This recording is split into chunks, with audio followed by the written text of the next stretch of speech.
झारखंड में छात्र आंदोलन अब एक नए मोड़ पर पहुंच गया है। जेपीएससी के पूर्व चेयरमैन एल खिंगायते को सीआईडी ने गिरफ्तार किया है। सवाल है कि आखिर एक रिटायर्ड आईएएस अधिकारी जो झारखंड के मुख्य सचिव जैसे बड़े ओहदे पर रह चुके हैं, उन पर ऐसे कौन से आरोप हैं कि जांच एजेंसी को गिरफ्तारी करनी पड़ी। अब इस पूरे मामले को विस्तार से समझने की जरूरत है।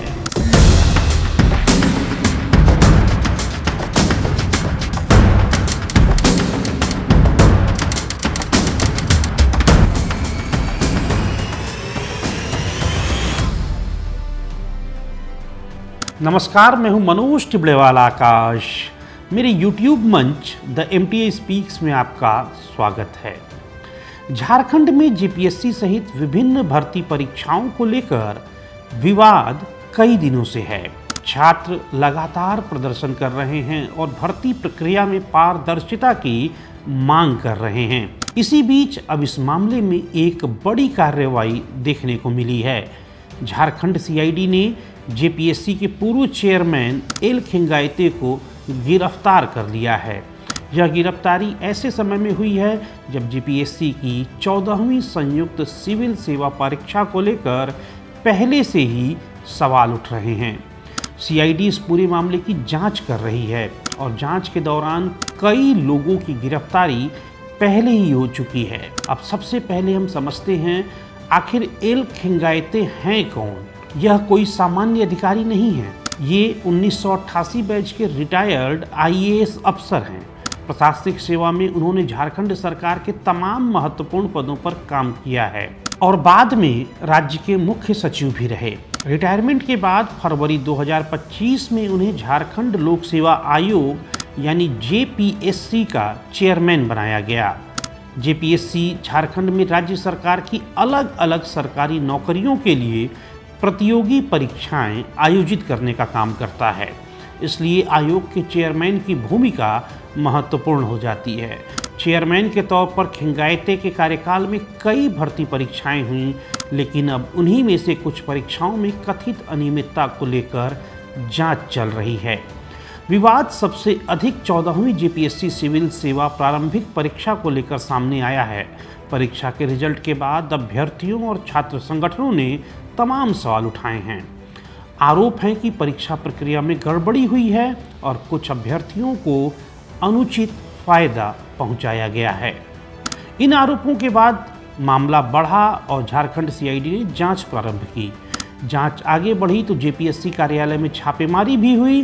सीआईडी ने जेपीएससी से जुड़े कई दस्तावेज और इलेक्ट्रॉनिक साक्ष्यों को जब्त किया। जांच के दौरान OMR sheet, admit card, marksheet, computer और मोबाइल जैसे सामान भी जांच के दायरे में आए। इसके बाद जांच सिर्फ परीक्षा के रिजल्ट तक सीमित नहीं रही। सीआईडी यह पता लगाने की कोशिश करने लगी कि परीक्षा कराने की जिम्मेदारी किस एजेंसी को दी गई, किस प्रक्रिया से दी गई और इस पूरी प्रक्रिया में किन अधिकारियों और किन लोगों की भूमिका रही। यहीं से एक कंपनी का नाम सामने आया, TSR data processing private limited यानी TDPL। आरोप है कि 14वीं जेपीएससी परीक्षा की प्रक्रिया में इस कंपनी को महत्वपूर्ण जिम्मेदारी दी गई, लेकिन इस कंपनी को लेकर भी सवाल खड़े हुए। रिपोर्टों की माने तो TDPL को पहले झारखंड में परीक्षा से जुड़े मामलों में ब्लैकलिस्ट किया गया था।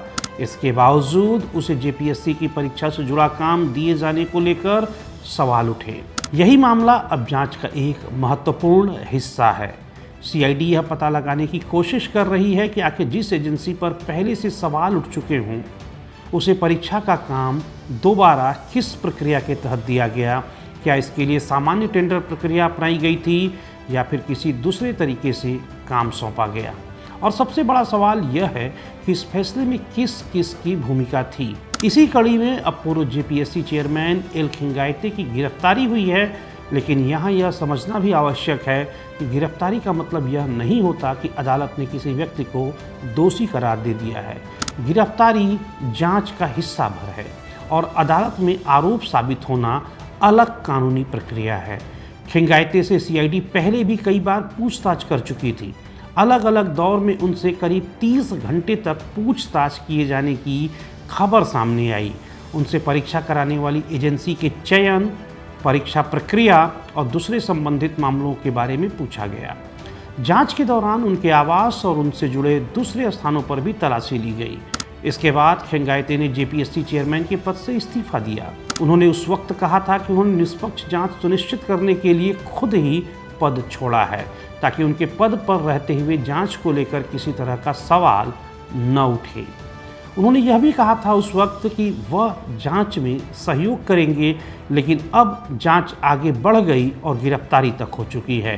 तो सवाल यह है कि आखिर सीआईडी को ऐसा क्या मिला जिसके आधार पर यह गिरफ्तारी हुई।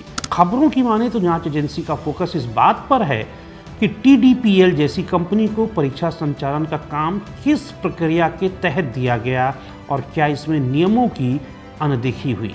आरोप यह भी है कि परीक्षा का काम सामान्य निविदा प्रक्रिया के बजाय नामांकन के आधार पर दिया गया। इसके अलावा परीक्षा से जुड़े दस्तावेज और इलेक्ट्रॉनिक डिवाइस भी जांच में सामने आए। सीआईडी ने टीडीपीएल के रांची और लखनऊ स्थित कार्यालयों को भी सील किया है। यानी जांच अब सिर्फ एक अधिकारी या एक परीक्षा तक सीमित नहीं दिखाई दे रही है। सीआईडी यह पता लगाने की कोशिश में है कि परीक्षा की पूरी प्रक्रिया में कहीं कोई संगठित गड़बड़ी तो नहीं की गई। इसी मामले में पहले भी कई लोगों को गिरफ्तार किया जा चुका है। इनमें जेपीएससी की deputy controller of examination Shweta Gupta और परीक्षा कराने वाली एजेंसी से जुड़े लोग शामिल हैं। जांच में कुछ अभ्यर्थियों और दूसरे लोगों की भूमिका भी सामने आई है। इससे मामला और पेचीदा हो गया। अब सवाल यह है कि खेंगाइते क्या अकेले जिम्मेदार हैं? इसका जवाब तो जांच पूरा होने के बाद ही मिलेगा। सीआईडी की जांच अभी जारी है और एजेंसी यह पता लगा रही है कि परीक्षा प्रक्रिया में किस स्तर पर गड़बड़ी हुई और उसमें कौन कौन लोग शामिल थे। जांच में अगर किसी और अधिकारी की या व्यक्ति की भूमिका सामने आती है तो उसके खिलाफ भी कार्रवाई हो सकती है। यानी खेंगाइते की गिरफ्तारी को जांच का अंतिम पड़ाव नहीं बल्कि एक महत्वपूर्ण पड़ाव माना जा सकता है। अब इसका सीधा असर छात्रों के आंदोलन पर भी पड़ सकता है। झारखंड में हजारों छात्र जेपीएससी और एसएससी की परीक्षाओं में कथित गड़बड़ियों के खिलाफ प्रदर्शन कर रहे हैं। छात्रों की मांग है कि जिन परीक्षाओं पर सवाल उठे हैं उनकी निष्पक्ष जांच हो और दोषियों के खिलाफ कार्रवाई की जाए। छात्र यह भी चाहते हैं कि परीक्षा प्रक्रिया पूरी तरह से पारदर्शी हो। यानी छात्रों के आंदोलन के बीच अब एक बड़ी कार्रवाई जरूर हुई है, लेकिन छात्रों की कई दूसरी मांगों पर अभी फैसला होना बाकी है। सबसे बड़ा सवाल 14वीं जेपीएससी परीक्षा को लेकर है। क्या परीक्षा रद्द होगी या फिर दोबारा होगी? क्या पहले से जारी रिजल्ट पर कोई और फैसला होगा? इन सभी सवालों का जवाब अभी सामने नहीं आ पाया है। जेपीएससी ने विवाद के बीच मुख्य परीक्षा को भी स्थगित किया था। इसके अलावा आयोग की कुछ दूसरी परीक्षाओं पर भी असर पड़ा है। यानी एक तरफ सीआईडी की जांच चल रही है और दूसरी तरफ छात्रों का भविष्य भी इससे जुड़ा हुआ है। अगर जांच में गंभीर अनियमितता साबित होती है तो प्रशासन और आयोग के सामने की परीक्षा प्रक्रिया को लेकर बड़ा फैसला लेने की चुनौती होगी। लेकिन अगर किसी परीक्षा को रद्द किया जाता है तो हजारों अभ्यर्थियों को फिर से परीक्षा देनी पड़ेगी। इससे उन छात्रों को भी परेशानी होगी जिन्होंने पहले ही परीक्षा में मेहनत की है। इसलिए सरकार और आयोग के लिए सबसे बड़ी चुनौती यह है कि जांच और भर्ती प्रक्रिया दोनों को संतुलित तरीके से आगे बढ़ाया जाए। अब बात करेंगे कि आगे क्या होगा। सबसे पहले सीआईडी अपनी जांच आगे बढ़ाएगी। गिरफ्तार किए गए पूर्व चेयरमैन और दूसरे आरोपियों से पूछताछ होगी। जांच एजेंसी दस्तावेज, इलेक्ट्रॉनिक डिवाइस और परीक्षा प्रक्रिया से जुड़े रिकॉर्ड को खंगालेगी। इसके बाद अगर जांच में पर्याप्त सबूत मिले तो आरोपियों के खिलाफ चार्जशीट दाखिल की जा सकती है। मामला फिर अदालत में जाएगा और वहां पर आरोपियों का ट्रायल होगा। दूसरी तरफ जेपीएससी को भी परीक्षा प्रक्रिया को लेकर फैसला लेना होगा। अगर किसी परीक्षा को लेकर जांच में गंभीर गड़बड़ी सामने आती है तो उसके रिजल्ट या परीक्षा को लेकर सरकार और आयोग को आगे का रास्ता तय करना होगा। तीसरी बात छात्रों के आंदोलन से जुड़ी है। फिलहाल इतना जरूर है कि जेपीएससी विवाद अब सिर्फ छात्रों के प्रदर्शन तक सीमित नहीं है। मामला जांच, छापेमारी, गिरफ्तारियों और पूर्व चेयरमैन की गिरफ्तारी तक पहुंच गया है। एल खिंगायते, जो कभी झारखंड के मुख्य सचिव रहे हैं और बाद में जेपीएससी के चेयरमैन बने, अब उसी आयोग से जुड़ी कथित परीक्षाओं की अनियमितता में जांच बाद गिरफ्तार किए गए हैं। लेकिन इस पूरे मामले में अंतिम सच जांच और अदालत की प्रक्रिया के बाद ही सामने आएगा। अब देखना होगा सीआईडी की जांच आगे किन लोगों तक पहुंचती है, क्या और गिरफ्तारियां होती हैं और क्या 14वीं जेपीएससी परीक्षा को लेकर कोई बड़ा फैसला लिया जाता है और क्या छात्रों की बाकी मांगों पर सरकार कोई और भी ठोस कदम उठाएगी। क्योंकि छात्रों के लिए असली सवाल यही है कि उन्हें एक ऐसी भर्ती व्यवस्था कब मिलेगी जिस पर वे बिना किसी शक के भरोसा कर सकें। और अब जब पूर्व चेयरमैन की गिरफ्तारी हो चुकी है तो छात्रों की नज़र सिर्फ गिरफ्तारी पर नहीं बल्कि अगली कार्रवाई और परीक्षा के भविष्य पर भी होगी। यानी कहानी अभी खत्म नहीं हुई है, बल्कि खिंगायते की गिरफ्तारी के बाद जेपीएससी विवाद की जाँच अब एक और महत्वपूर्ण चरण में पहुँच गई है।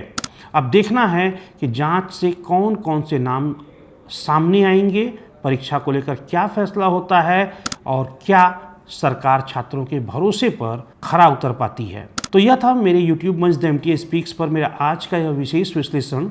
अगर आपको यह जानकारी उपयोगी लगी हो तो वीडियो को लाइक करें, शेयर करें और चैनल को सब्सक्राइब करना न भूलें।